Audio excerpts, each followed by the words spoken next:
자, 오늘 신명기 강의 이제 13번째 시간이 되었습니다. 그리고 매주 함께 나누며 은혜를 받았던 10계명의 마지막 계명인 이제 제 10계명에 이르게 되었어요.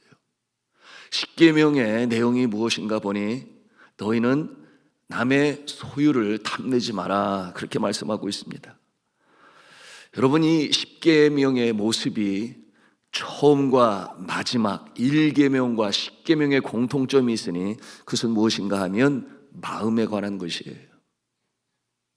2계명으로부터 9계명까지는 겉으로 드러나는 이 외적인 모습에 대하여 하지 말아라 또는 해라 말씀하셨는데, 그런데 마지막 10계명에 있어서는 다시금 제1계명과 같이 마음에 관한 것이니, 1계명은 뭐라고 그랬어요?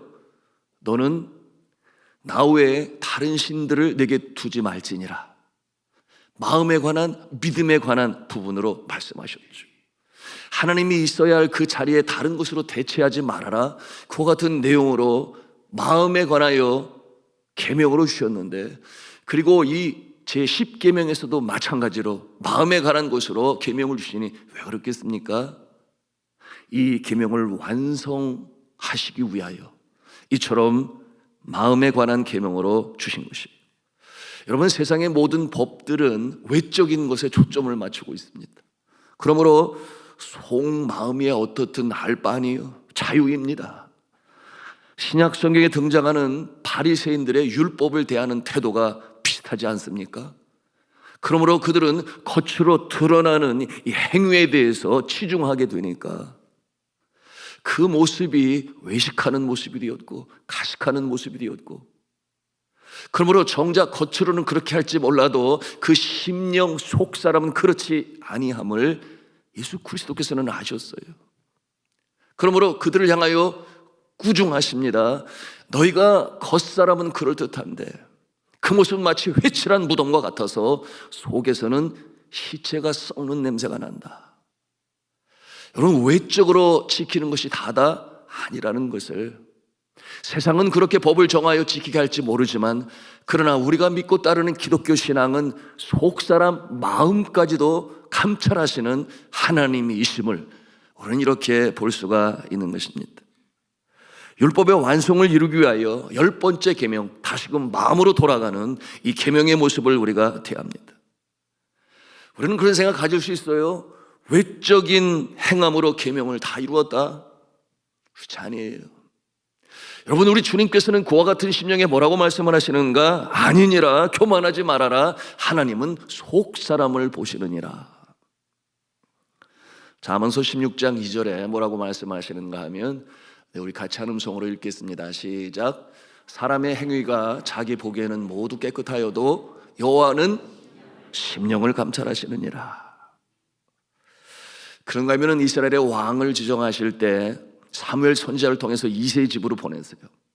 그리고 그곳에서 이제 사울 왕의 뒤를 이어 왕으로 세울 자를 찾아 기름 붓게 하시는데, 행여나 사무엘이 바로 이와 같은 일로 인하여 혹 우를 범하지 않을까 생각하여 하나님께서 사무엘에게 뭐라고 말씀하시는가? 우리가 이렇게 잘 알고 있는 말씀이죠. 사무엘상 16장 7절에 있는 말씀인데 우리 같이 또 한 음성으로 합독합니다. 시작. 내가 보는 것은 사람과 같지 아니하니 사람은 외모를 보거니와 나 여호와는 중심을 보느니라 하시더라. 아멘. 이 말씀에서 이 중심은 뭐겠어요?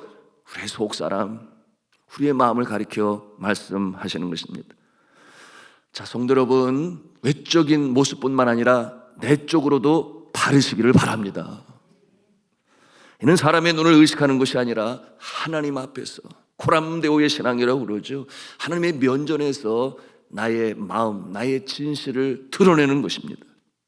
진실된 모습을 말하는 것. 이와 같은 자는 어떠한 모습인가? 심령의 자유함이 있다. 심령에 세상이 알지 못하는 남다른 평강을 가지고 있다. 진정한 자유를 누린다.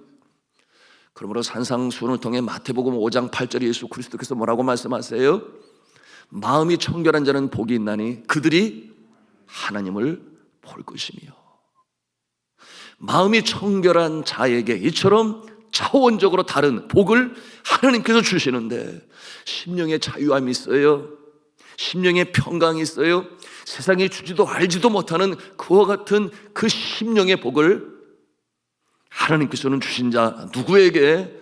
심령이 청결한 자에게. 여러분, 이처럼 주님 앞에 외적인 모습뿐만이 아니라 심적으로 온전히 서셔서 하나님께서 예비하신 하늘의 신령한 은혜와 땅의 기름진 복을 누리시는 복된 성도들이 다 되시기를 저는 주 예수 그리스도 이름으로 축원합니다.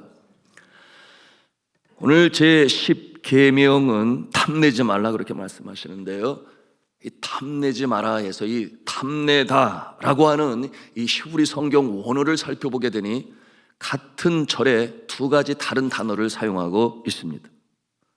오늘 신명기 5장 21절에 보면 내 이웃의 아내를 탐내지 말지니라 해서 이 탐낸다라고 하는 단어를 하마드라고 하는 히브리 성경 원어를 썼습니다. 자, 이와 같은 단어는 어떤 때 사용하는가? 외부에 있는 어떤 모습을 눈으로 보아 마음에 탐심을 가질 때 하마드라고 하는 이 단어를 사용해요. 그런데 같은 절 맨 마지막 절에는 내 이웃의 모든 소유를 탐내지 말지니라 해서 이 탐내다 해서 다른 단어를 사용하고 있는데, 그 단어는 아바라고 하는 말을 사용하는데요, 단어의 뜻이 무엇이냐 하면 마음속에 있는 욕망 때문에 생기는 탐심, 그것을 아바라고 하는 단어를 사용했습니다. 여러분, 이 눈에 보이는 이 외적인 것으로 생기는 탐심인 하마드나 또는 인간의 내면의 죄성으로 인하여 일어나는 이 탐심 아바나, 이렇게 둘 다 사용하는 것은 우리 하나님께서는 두 가지를 다 보신다는 거예요.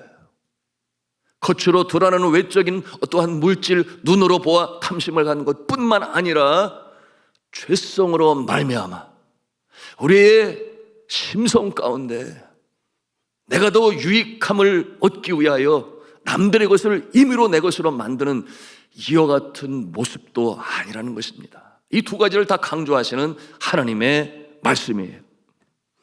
자, 오늘 말씀해 보니까 이 탐심을 가져야 하지 말아야 할 두 가지에 대해서 말씀하고 있는데요, 그 첫째는 이웃의 집이라고 그랬어요.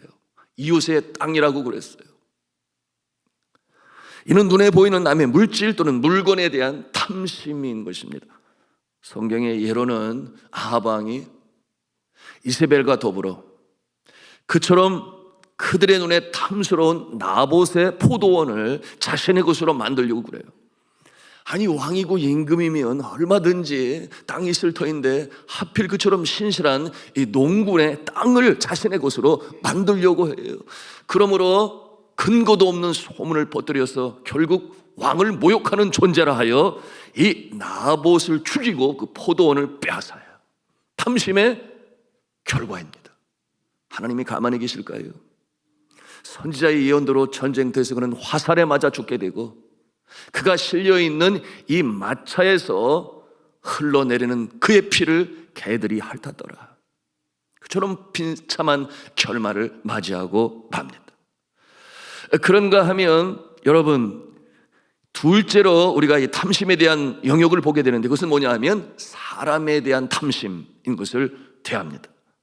즉 이웃의 아내나 그의 남종이나 그의 여종에 대한 탐심을 금하라고 명하고 계신데요, 이 같은 모습은 우리가 성경을 통해 우리아의 아내 밧세바의 욕심을 갖고 그를 취했던 다윗 뿐만이 아니었죠. 그의 충성스러운 이 장수인 이 밧세바의 아내 우리아를 전쟁터의 맨 앞에 서게 하여 아군은 후퇴를 하고 화살을 맞아 죽게 하는 그야말로 큰 범죄를 범했습니다. 탐심에서 비롯되었어요. 가정이 무너졌습니다. 그 일로 인하여 다윗은 이후로 공의의 하나님의 심판을 당하는 모습을, 그와 그의 밧세바 사이에 낳은 아들이 생명을 잃어요. 그런가 하면 이후로도 그와 같은 모습으로 인하여 그의 심령 가운데는 마음에 하나님을 향한 그 공의 앞에 떳떳할 수가 없었습니다. 탐심 또는 탐욕은 그 근원이 어디에 있는가? 사탄이 주는 마음이에요. 사람의 마음을 다 차지해요. 그러므로 거기에는 여지가 없어요. 어떠한 여지가 없는가? 하나님을 경외하고 하나님을 경배하는 여지가 없게 합니다. 그러게 사도 바울은 탐심은 뭐라고 그랬는가? 우상숭배다. 아주 단언을 했어요. 탐심은 우상숭배다. 그 마음에 여지가 없다. 거기에 빨려 들어가고 휘말려 들어간다. 골로새서 3장 5절에 뭐라고 말씀을 하는지 우리 함께 보기를 원합니다. 같이 읽습니다. 시작. 그러므로 땅에 있는 지체를 죽이라. 곧 음란과 부정과 사욕과 악한 정욕과 탐심이니 탐심은 우상숭배니라. 그렇다면 여러분은 탐심이 있습니까? 없습니까? 아무도 답이 없는데요. 여러분 그렇게 주장하는 분이 있을 거예요. 나는 남의 것을 이렇게 딱 욕심내서 이렇게 갖고 싶은 그런 마음 없으니까 난 탐심 없어요. 이렇게 답을 하실 수도 있겠습니다. 그런데 그 탐심 없음을 어떻게 증명할 수 있을까요? 남의 것을 욕심내지 않고 실제로 취하지 않으면 다 되는 것인가? 그렇지 않아요. 여러분 오늘 이 10번째 계명은 마음에 관한 것이라고 앞서 말씀을 드렸는데요. 이 탐심이 없는 마음이란 어떻게 알 수 있는가? 여러분 그것을 아는 방편은 하나님께서 각자에게 주신 이 시간과 물질과 체력을 어떻게 사용하고 있는가를 보면 금방 알 수가 있어요. 다시 말씀을 드리면 내가 사용하는 시간, 내가 사용하는 물질, 내가 사용하는 체력, 그것이 언제고 나의 욕심을 위해서만 채우고 사용하고 있는가? 아니면 우리의 이웃들을 위하여 사용하고 있는가 하는 것을 돌이켜보시면 금방 알 수가 있습니다. 그것이 탐심 있는 자의 마음과 아닌 자의 마음으로 구별 지을 수 있는 기준이 되는 것이에요. 교우들 중에 어떤 분은 교회에서 그렇게 잘 드러나시는 분은 아니시고 그리고 중직자도 아니신데 11조를 드리는 모습을 보면 제가 저기 놀라지 않을 수 없어요. 왜냐하면 11조를 많이 내세요. 물론 감사원금도 많이 드리십니다. 그 모습을 볼 때 제가 갖는 생각은 이분 수입이 많으시네, 그런 생각 아니에요. 제가 그 모습을 보면서 먼저 생각이 드는 것은 하나님께서 이 성도에게 복을 많이 주시는구나, 그런 생각이 들고, 이어 제 마음에 어떠한 생각이 드는가 하면 이분은 물질에 있어서 자유함을 입은 성도시구나, 물질에 있어서 자유함을 입으신 성도구나 하는 것을 제 마음에 느끼게 됩니다. 여러분, 이 탐심으로부터 자유함을 입는 자는 물질에도 자유함을 가질 수가 있어요. 여러분 왜 그렇겠습니까? 적은 액수의 11조를 드릴 때는 문제도 아니에요. 여러분 자녀들 11조 가르치기 위하여 용돈을 주고 거기서 11조 드릴 수 있도록 잘 가르치잖아요. 우리 자녀들 잘 들어요. 그런데 여러분 이와 같은 모습은 어른들 중에도 있는데, 수입이 많아지게 되면, 가령 예를 들어서 부동산을 처분을 하고 아파트를 처분하든지 그래서 큰 목돈이 생겼을 때에 거기서 11조를 드린다고 하는 것은 많은 액수로 드려야 하기 때문에 자칫 마음에 시험으로 다가올 수가 있어요. 여러분, 이 사람이라면 물질의 탐심으로부터 자유함을 입은 자라고 할 수 있겠는데요, 그와 같은 자는 이 바른 물질관으로 인하여 하나님께서 그 마음을 보시고 지속적으로 복의 복을 더하실 것입니다. 여러분, 선교지에서는 여러 번 예배당을 건축하게 되는데 그 금이 대부분 어떻게 마련이 되는가? 물론 십시인반 성도들이 헌금을 하면서 보내기도 하지만 이번에 아파트를 처분하면서 이렇게 수익을 얻게 되었습니다. 11조로 주 앞에 드리는데, 또한 그 11조로 인해서 교회에서 목사님은 우리 교회가 거기에 교회 세우기를 원했는데 잘 됐다고, 그래서 세워진 예배당이 참 많이 있어요. 이처럼 주님이 주신 복이 많든 적든 하나님의 것으로 이웃을 섬기고자 하는 그 심령에는 탐심은 없어요. 어느 한 청년이 있었는데요, 직업을 가질 수가 없는 경제적으로 어려운 불황의 시대를 살고 있었는데, 어느 날 교회에서 목사님이 말씀을 전하시는데 11조에 대한 설교를 하는데 마음에 와닿았어요. 감사헌금은 하나님 앞에 감사함으로 드리는 표현이지만 11조는 하나님의 것을 성별해 드리는 것인데, 그러므로 이 11조는 복과 연관이 되어 있다. 하나님께서 복을 주시는지 안 주시는지 시험하여 보라. 이와 같은 내용을 듣게 되니까 마음에 감동이 임했어요. 그러므로 목사님을 찾아가서 기도를 부탁을 했는데, 목사님, 제가 직업을 가지면 아주 철저히 꼬박꼬박 기쁨으로 11조를 드릴 테니 제발 좀 직업 좀 갖게, 취업할 수 있도록 기도 좀 해주세요. 그래서 간절히 간청을 하니까 목사님이 뭐 늘 기도하지만 아주 특별히 간절히 기도를 했어요. 그러고 나서 얼마 안 있다가 취업을 하게 되었습니다. 그러니 이 첫 봉급이 얼마 되지는 않지만 그러나 약속을 생각하며 기쁨으로 성별하여 감사함으로 하나님께 11조를 드리게 되었는데, 시간이 가면서 하나님께서 복을 주시니까 점점 승진하게 되고, 그리고 이 봉급도 점점 올라서 5배 정도나 늘게 되었을 때에 이 청년의 마음에 시험이 왔어요. 아이고, 이렇게 많은 11조를 어떻게 드려야 하지? 처음에 그 초심은 사라지고 거기에 물질에 어려움이 오게 되니까 믿음도 성장하지 않고 걸림돌이 되어서, 그래서 견디다 못해 다시 그 목사님을 찾아가서 기도 부탁을 했어요. 목사님, 제가 처음에 11조를 드릴 때는 기쁨으로 드렸는데 이렇게 수입이 많아지게 되다 보니까 이 11조를 드리는 데 있어서 제 마음이 힘듭니다.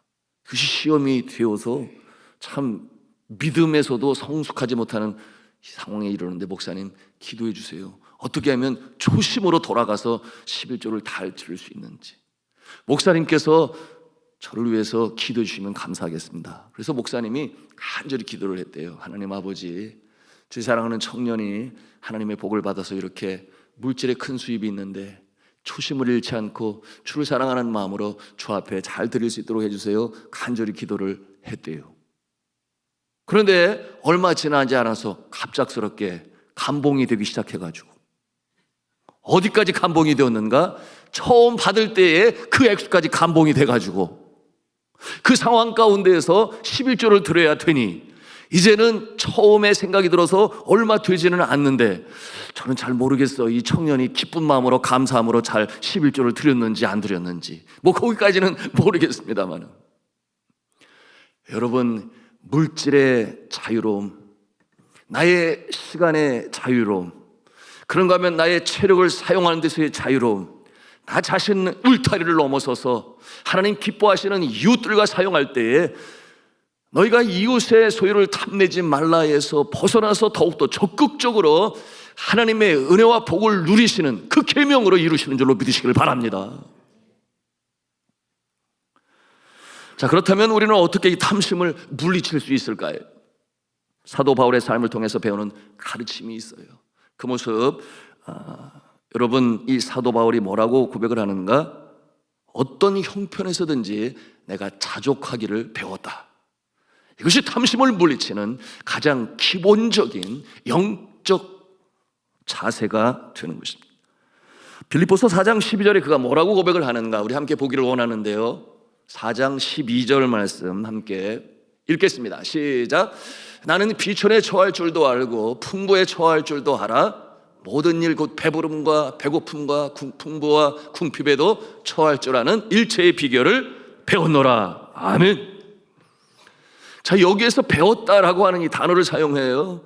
배웠다라고 하는 이 말은 헬라 원어의 범인 만다노라고 하는 단어를 사용하는데, 지나온 삶 속에 경험으로 체험으로 느끼고 배운 것, 그것으로 말미암아 나는 이제야 자족하는 비결을 배웠노라. 이렇게 사도 바울이 고백하는 것입니다. 여러분, 이처럼 체험 속에 그가 체험한 것, 그러므로 나중에 그는 어떠한 고백을 하는가? 빌립보서 4장 18절에 뭐라고 말씀하는가? 내게는 모든 것이 있고 또 풍부한지라. 이와 같은 고백을 하는데요, 여러분 정말 그가 그렇게 부유했을까요? 오늘날 세상의 기준으로 보면 그가 가진 것이 많았을까요? 그렇지 아니에요. 그럼에도 불구하고 내게는 모든 것이 있고 또 풍부한지라, 이렇게 그가 고백합니다. 그가 고백할 수 있었던 이유는 세 가지 이유가 있었는데요, 그 모습을 함께 나누고자 합니다. 첫째, 우리 같이 한번 한 음성으로 했으면 좋겠어요. 이 땅에서 추구할 가장 기쁘고 만족할 일은 하나님을 섬기는 일이었습니다. 네, 아멘이에요. 여러분, 이와 같은 마음을 인문학적 용어로 가치관이라고 그래요. 내가 가장 귀히 여기는 것, 그것을 여기는 마음, 그 가치관. 그런데 사도 바울은 어떤 마음을 가지고 있었는가? 이 가치관에 있어서 먼저 그의 나라와 그의 의를 구하는 것, 그것에 초점을 맞추고 그렇게 살을 때에 그는 내게는 모든 것이 있고 또 풍부한지라, 이와 같은 마음으로 그 마음을 주장할 수가 있었습니다. 그의 나라와 그의 의를 구하는 것이 최고의 가치 있는 인생이다, 행복이다. 여러분, 세상은 그렇지 않잖아요. 넓은 문, 넓은 길, 남들보다 더 많이 가져야 하고, 그래야 더 누릴 수 있고 더 평안해야 되고. 여러분, 그럼에도 불구하고 그 심령 가운데 영적으로 만족함을 누리지 못한다면 그 모습은 아닌 것이에요. 영적으로 피폐하고 빼빼 마른 그 모습. 여러분, 그와 같은 심령의 평안이 있나요? 여러분, 누구가 건강을 보장할 수 있나요? 아무도 내를 장담할 수가 없어요. 가진 것으로 말미암아 얼마나 많은 경우 소송이 일어나는지 그 자녀들 가운데 말이에요. 여러분, 하나님께서 주시는 은혜와 복은 너무나 소중하고 귀한 것이에요. 감사함으로 받을 수 있어야 돼요. 그러나 먼저는 가치관이 똑바로 서 있어야 하니, 먼저 그의 나라와 그의 의를 위하여 먹든지 마시든지 무엇을 하든지 하나님의 영광을 위하여 하라. 이와 같은 영성에 똑바로 서시기를 주님의 이름으로 축복합니다. 여러분, 이와 같은 모습을 우리는 아프리카의 적도의 성자로 떠난, 그가 가지고 있는 박사학위가 여러 개였다고 그랬죠. 음악 박사, 의학 박사, 신학 박사. 그럼에도 불구하고 그와 같은 것을 주를 위하여 사용하겠다, 아프리카의 적도의 성자로 섰을 때 그 모습을 통해서 우리가 그 모습을 보죠. 그런가 하면 죽어가는 사람들 콜코타에서 그들을 끝까지 복되게 마지막 인생의 종말을 맞이할 수 있도록 도왔던 마더 테레사 수녀의 모습을 통해서 우리는 빈에 처할 줄도 알고 부에 처할 줄도 알고 일체의 비결을 알아 그 심령 가운데 평안함이 있었음을 보게 되는데, 그 마음에 탐심이 있었을까요? 잊기로 한다면 무슨 탐심이 있었을까요? 이 어려운 자들을 더 도울 수 있도록 하나님께서 상황, 환경, 여건 그리고 물질까지도 주시면 감사하겠습니다. 아마도 그와 같은 마음은 있었겠죠. 성도 여러분, 정말 눈에 보이는, 손에 잡을 수 있는 것에 너무 집착하지 마시고, 영원한 것, 하늘나라, 주님께서 우리의 심령 가운데 주시는 하늘의 평강으로 복된 인생으로 살아가시기를 저는 주 예수 그리스도 이름으로 축원합니다. 그러므로 하늘나라의 소망을 두시고, 우리가 그런 찬송을 하잖아요. 주님 한 분만으로 만족합니다. 주님 한 분만으로 만족합니다. 왜 그러겠어요? 주님이 가치관의 가장 높은 자리, 최고봉의 자리에 둔 자들, 그 심령 가운데 성령이 함께 하시니 그 상황 가운데 어련히 알아서 공중에 나는 새를 보라, 들에 핀 백합화를 보라. 그들 수고도 아니하고 길쌈도 하지 아니하면 하나님께서 먹이시고 입히시는데 하물며 너희일까 보냐. 이 심령에 똑바른 가치관으로 서 있는 자 하나님께서 채워주시고, 또한 자족하는 마음도 주셔서 복된 인생으로 살게 하시는 줄로 믿으시길 바랍니다. 두 번째, 우리가 배우는 참 귀한 이 사도 바울의 영성이 있는데요, 같이 우리가 한 음성으로 따라서 하겠습니다. 주님의 공급하심을 경험했기에 모든 필요를 주께 맡겼습니다. 네, 이 사도 바울은 삶 속에서 일체의 비결을 배웠다 그랬어요. 일체의 비결, 빈에 처하나 부에 처하나 그럼에도 불구하고 자족하기를 배웠다. 여러분, 이와 같은 영성은 참으로 깊은 영성이요, 주님의 마음을 닮은 영성이라 할 수 있는데요. 여러분, 스스로 자족한다 하는 이와 같은 내용은 내가 가진 것을 다 가져서 그런 것이 아니에요. 하나님의 은혜로 산다, 하나님의 은혜가 나를 살린다, 이와 같은 영성을 가지고 있었기 때문에 그렇게 선포할 수 있었던 것이었습니다. 그러므로 하나님의 채우심, 공급하심을 통해서 그가 복음을 전할 때 그러지 않았나요? 여러분, 그러므로 그는 어떠한 승리의 선포를 하는가? 빌립보서 4장 13절의 내용이죠. 내게 능력 주시는 자 안에서 내가 모든 것을 할 수 있느니라. 여러분, 자신의 능력이 아니에요. 내게 능력 주시는 자에서 내가 모든 것을 할 수 있느니라 해서, 이 모든 것을 할 수 있느니라는 어떠한 내용인 줄 아십니까? 그것은 바로 빌립보 성도들에게 보낸 편지에, 감옥 안에 있을 때 보낸 편지인 것입니다. 여러분, 복음을 전하는 데 있어서 내가 필요한 모든 것들을 하나님께서 공급해 주셨다. 그러므로 나는 복음을 전함에 있어서 부족함이 없었다. 병자를 살리는 데 있어서도, 죽은 유도구를 살리는 데 있어서도, 그런가 말씀을 전할 때 듣는 자들의 변화의 주 앞에 돌아오는 그 역사도 마찬가지요. 그리고 먹고 사는 생계 필요한 것들도 하나님께서 공급해 주셨으니, 감옥에 있을 때 빌립보 성도들을 통해서, 사람을 통해 보내준 그와 같은 것들을 통해 rejoice, rejoice, 기뻐하라, 기뻐하라. 빌립보 교회 성도들의 마음에 너무나 감사한 마음으로 이와 같은 고백을 할 수 있었던 것이. 자, 그런가 하면 세 번째로 우리가 살펴보면, 같이 하는 음성을 하겠습니다. 나누는 삶이었기에 탐심이 없습니다. 앞에서도 말씀을 드렸어요. 삶을 나누고, 시간을 나누고, 체력을 나누고, 복음을 나눕니다.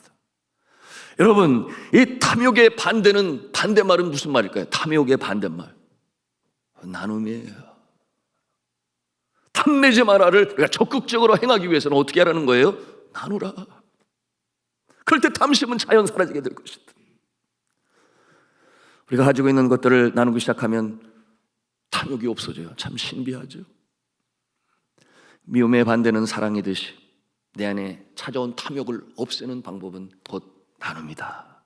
내가 좋아하는 것, 내가 사랑하는 것을 어려운 자들과 함께 나누는 것입니다. 내 시간, 내 은사, 내 물질, 내 명예를 어렵고 힘든 자들, 하나님의 은혜 밖에 있는 자들을 위해서 사랑으로 섬길 때 우리는 제 10계명을 지켜 나갈 수가 있는 것이에요. 저의 부친은 화성군의 한 면에 민선 면장직을 감당했습니다. 그때 이 다음 세대 교육 너무나 중요하니까, 그때가 이제 고등공민학교 제도가 폐지되고 이제 중학교, 고등학교 이제 이 과정으로 발전할 때였는데요. 그러므로 그 뜻을 함께하는 분들과 함께 이제 중학교를 설립하게 되었어요. 그리고 저에게는 육촌 아저씨가 되는데, 이분이 일본에서 유학을 하셔서 또 교장 선생님으로 모시고 학교를 운영하게 되었습니다. 그런데 정부로부터 이 학교 설립 인가를 얻기 위해서는 조건이 있었는데, 그게 뭐냐 하면 이 재정, 이 재원을 어떻게 마련할 것인가에 대해서 이 프로포절에 확실하게 쓸 수 있어야 하는데, 그래야 학교 허가권을 주게 되는데, 그래서 생각하던 것이 마을 사람들이 공동으로 사용하고 운영하는 방앗간에서 나오는 기금을 가지고 이 학교를 운영하겠다, 그렇게 해서 시작이 되었는데, 정작 사람들의 마음은 그렇게 쾌히 이 수익을 그 학교에 내지를 않게 되었어요. 그러므로 고심하던 가운데 생각한 것이, 그 당시 이승만 정부 시절이었는데요, 바다를 막으면 그 바다를 막아서 사용하는 것에 대해서 사용권을 허락했어요. 그래서 남양만에 있기 때문에 이 삼면이 바다로 둘러싸여 있으니까, 그래 바다를 막아서, 그래서 바다를 막고 염전을 만들어 가지고 염전의 수익을 가지고 이제 학교에 이 재원을 마련하기에 되었습니다. 근데 염전을 막을 때에, 바다를 막아서 염전을 할 때에 어떤 일이 있었는가 하면, 그 남양만에 있는 또 다른 이 면에서도 같은 방법으로 염전을 만들어 재원을 마련하고 학교가 세워지게 되었어요.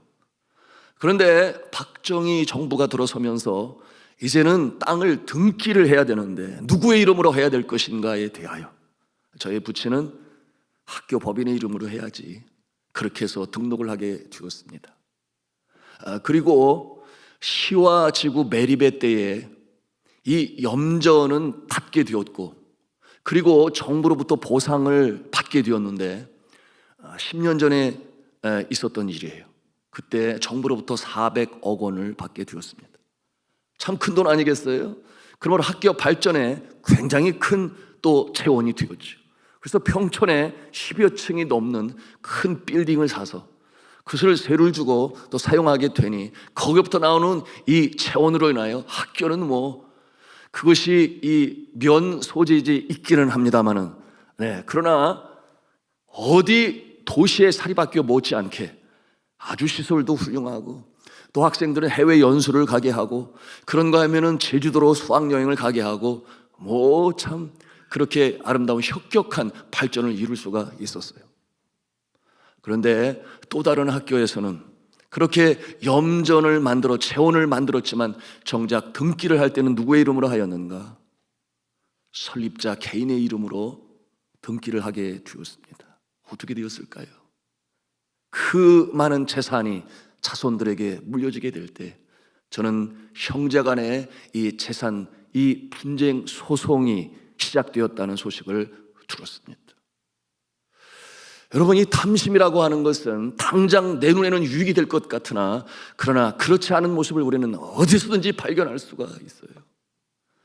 저 아내가 네팔에서 학교를 설립하고 또한 땅을 구입하게 되었습니다. 물론 여러 성도님들 함께 참여하셨고 저의 또한 사제와 저의 가족들의 형제들의 여하튼 지원을 통해서 약 3,300평의 땅을 5억 8천만 이후에 또 구입해서 한 6억 정도로 구입하게 되었는데, 여러분, 이 땅을 구입하게 될 때에 그 이름을 누구의 이름으로 해야 될 것인가?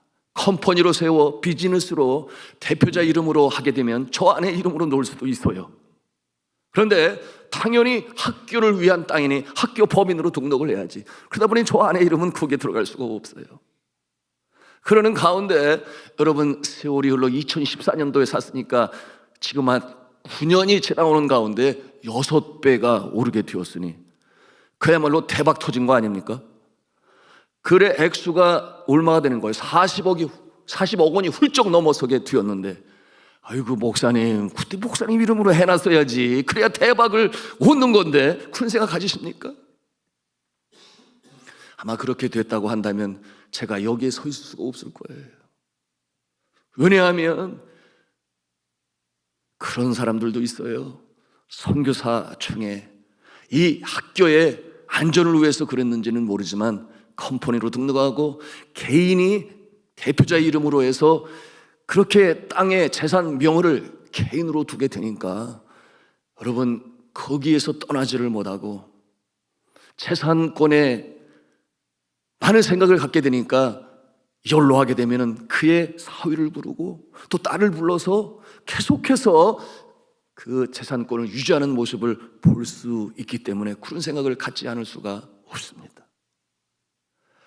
여러분, 오늘 이제 말씀을 마무리하면서 주님께서 우리에게 주신 제10계명, 내 이웃의 소유를 탐내지 말지니라.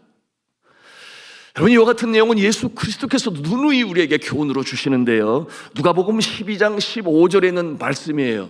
우리 같이 한 음성으로 읽겠습니다. 시작. 그들에게 이르시되 삼가 모든 탐심을 물리치라. 사람의 생명이 그 소유에 넉넉한 데 있지 아니하니라 하시고. 아멘이에요. 여러분, 탐심은 우리의 마음을 파괴하는 마력이 있습니다. 뿐만 아니라 이웃들에게까지도 그처럼 손해를 끼치게 하고 어려움을 입게 합니다. 그러므로 하나님은 내 이웃의 소유를 탐내지 말지니라 그렇게 분명히 말씀하고 계신데요, 이 계명으로 10계명을 마무리하십니다. 자, 사랑하는 성도 여러분, 이제 10계명을 마무리하면서 다시 처음 개관으로 돌아가 10계명은 뭐라고 그랬어요? 행복 지침이라고 그랬습니다.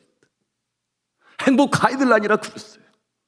하나님께서 이스라엘 백성들, 택한 백성들 질서 있는 모습으로 복된 인생으로 살아가게 하시기 위하여 이제 저 약속의 땅 가나안 땅에 들어가기 전에 저런 귀한 계명으로 주셨는데, 여러분, 복된 인생으로 살아가기 위하여 우리가 지켜야 할 계명, 그러므로 예수님께서도 말씀을 하셨습니다. 나의 계명을 가지고 지키는 자라야 나를 사랑하는 자니 하나님께서 그를 사랑할 것이요 또한 사람들이 너희가 내 제자인 줄 알리라. 여러분, 주님께서 주신 계명을 잘 지키심으로 나뿐만 아니라 병든 사이가 치유함을 받고 하나님의 나라가 이루어지며 질서 있는 모습을 세우는 일에 또한 나아가서 자자 대대손손 복으로 주시겠다 약속하셨으니 계명을 지키심으로 말미암아 복된 인생으로 살아가시는 저 여러분 다 되시기를 주 예수 그리스도 이름으로 축원합니다.